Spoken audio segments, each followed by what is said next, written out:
1,000 cycles before it still take 1,000 cycles. It's okay if it takes 600 or 900 or even occasionally 1,100. Hi, I'm Mark Cerny. Today I'd like to do a deep dive into the technology behind our latest console, PlayStation 5 Pro. Machine learning. There are a lot of uses for Part of the confusion comes from RDNA 3 architectures having double the flops of RDNA 2 architectures. Now, to quote Digital Foundry on this topic, it's a nice little bonus to have twice the flops, but it doesn't do anything like double real-world performance. So there's a certain amount of flopflation going on here. The base technology for PS5 Pro is somewhere between RDNA 2 and RDNA 3. I'm calling it RDNA 2.x. As I'll shortly explain, that choice makes it much easier for game developers to port their games to the new. Final improvements to the GPU are for machine learning. There are a lot of uses for machine learning, or AI, whichever term you prefer. Large language models and generative AI are quite interesting tech, but with ML, it's also possible to go after a very specific target, which is to give the games a graphical boost. One of the key ways that can work is that the game renders less. There's 8 million pixels on a 4K TV. If the game renders sparsely, say a quarter of those pixels, it can do it a lot faster. And then the right neural network can intuit how to fill in those gaps and make a high-quality image. Another way to think about this, which is not quite as accurate, is that the game renders a smaller, lower-resolution image and then uses the neural network to upscale that image. This is called super resolution, and it's part of a whole family of strategies that reduce the work involved in rendering the game images. There's also frame generation or frame extrapolation, where a neural network inserts additional frames between the ones the game renders. That can really reduce the choppiness of low frame rate games. Hello, I want to welcome you all to the channel and thank you all for tuning in. I'm your host. I am not a noob, but you can just refer to me as Noob. So let's dive right on into this video topic and subject of PlayStation Pro versus Xbox Series X. As I started off the video with the man Mark Cerny himself explaining some of the features of machine learning and the technology that's in the PS5 Pro that I've been arguing with PlayStation fanboys about the technology that is in PS5 Pro that is also in Xbox Series X, and about which console is better.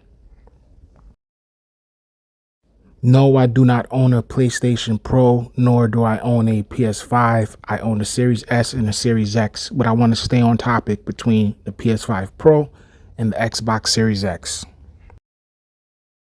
So I'm just gonna be straightforward here and direct and clear when I say the PlayStation 5 Pro is a scam. It is a $800 machine that they charged you an extra $300 for, right?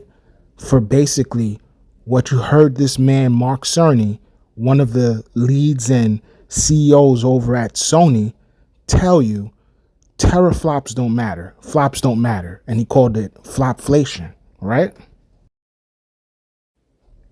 Basically, machine learning is upscaling tech, okay? Like, I've been knew this since I purchased my Series S and my Series X, because both machines have the same archetype and technology and features in them,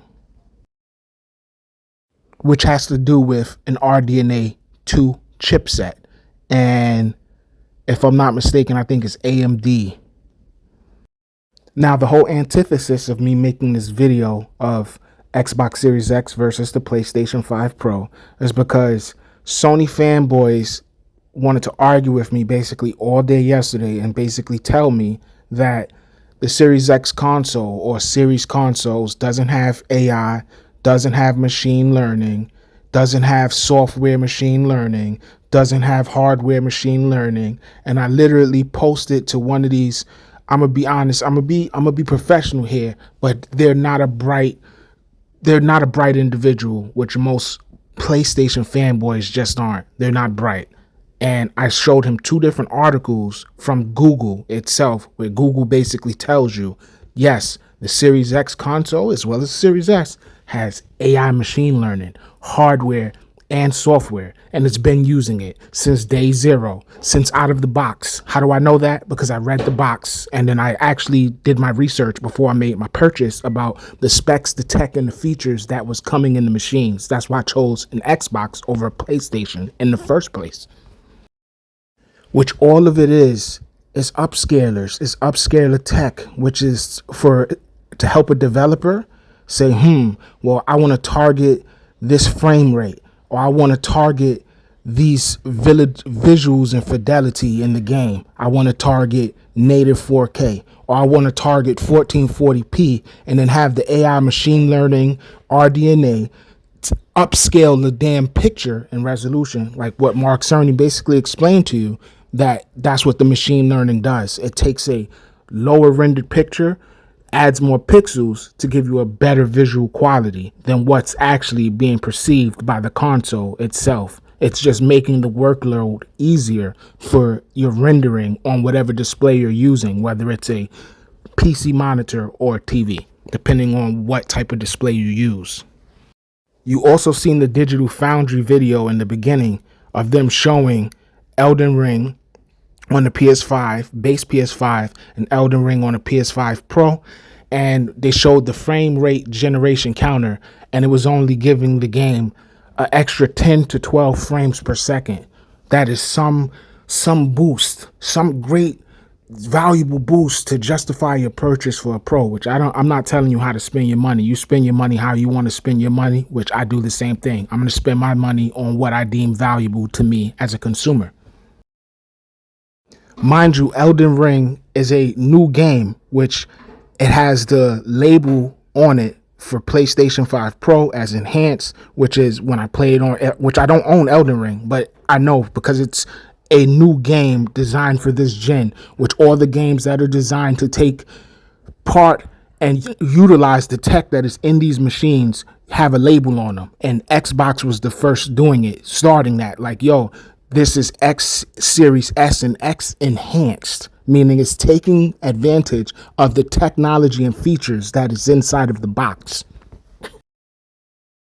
So I decided to go back and play an Xbox One game, which is this. This is Quantum Break. This is an Xbox One game. It is rendered from an Xbox One code. That is last gen. There is no XS label stamped on the game when I load it up on my console, because it's basically using the code from Xbox One while running on my Xbox Series S or X, whichever Xbox that you have.